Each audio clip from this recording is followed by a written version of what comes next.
20 नवंबर को बिहार की राजनीति ने एक बार फिर इतिहास रचा। पटना के गांधी मैदान में आयोजित भव्य शपथ ग्रहण समारोह में नीतीश कुमार ने 10वीं बार मुख्यमंत्री पद की शपथ ली।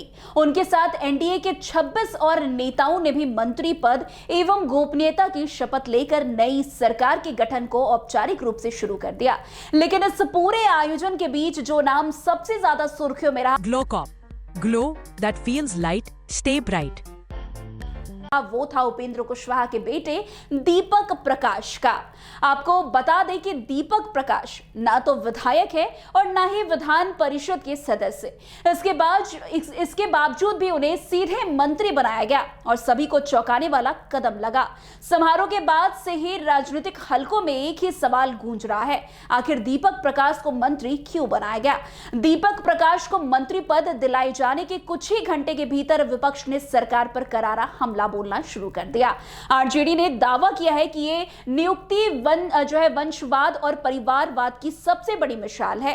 विपक्ष का आरोप है कि मंत्रिमंडल में अफसर उन विधायकों को मिलना चाहिए था जिन्होंने चुनाव में मेहनत कर जनता का विश्वास हासिल किया, लेकिन इसके बजाय ऐसे चेहरे को मंत्री बनाया गया जिसका चुनावी जनादेश से कोई संबंध नहीं है।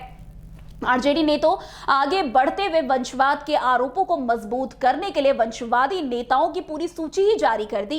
इस सूची में बड़े नाम शामिल हैं, जीतनराम मांझी, शकुनी चौधरी, उपेंद्र कुशवाहा, दिग्विजय सिंह, कैप्टन जय नारायण, निषाद और भी कई नेता इसके दायरे में बताए गए हैं। वैसे आरजेडी का तर्क है कि नीतीश सरकार में परिवारवाद इस हद तक बढ़ गया है कि अब विधायक होना भी जरूरी नहीं रह गया है, बस राजनीतिक रसूख और पारिवारिक पहचान काफी है।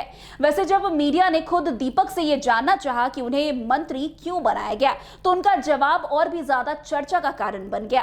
दीपक ने कहा कि मुझे खुद नहीं पता था कि मैं मंत्री बनने वाला हूं। शपथ ग्रहण के थोड़े समय पहले ही जानकारी मिली। क्यों चुना गया ये तो पापा यानी कि उपेंद्र कुशवाहा ही बताएंगे। वैसे यह बयान एक और उनके विनम्र स्वभाव को भी दर्शाता है, लेकिन दूसरी तरफ यह सवाल और गहरा कर देता है कि यदि मंत्री खुद नहीं जानते कि उन्हें क्यों चुना गया है, तो ये निर्णय राजनीतिक समीकरणों को साधने के लिए लिया गया था। वैसे दीपक कंप्यूटर इंजीनियरिंग में ग्रेजुएट है। राजनीतिक पृष्ठभूमि तो पारिवारिक है, लेकिन उनका व्यक्तिगत राजनीतिक सफर अभी बहुत शुरुआती स्तर पर है। सबसे अहम बात है कि दीपक अभी किसी सदन के सदस्य नहीं है। वैसे भारत के संविधान के अनुसार यदि कोई व्यक्ति बिना विधायक या एमएलसी बने मंत्री नियुक्त होता है तो उसे 6 महीने के भीतर किसी सदन का सदस्य बनना जरूरी होता है। ऐसा ना होने पर उसे मंत्री पद से इस्तीफा देना पड़ता है।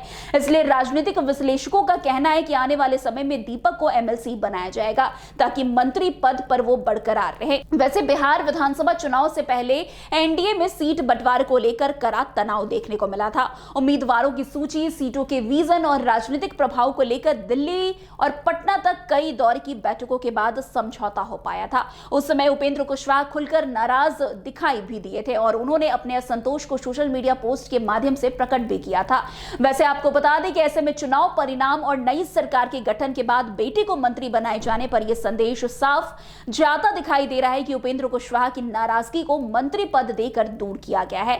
वैसे राजनीतिक विश्लेषकों की राय है कि एनडीए को कुशवाहा के वोट बैंक पर पकड़ बनाए रखनी थी, इसलिए गठबंधन की मजबूती के लिए बड़ा फैसला लिया गया है।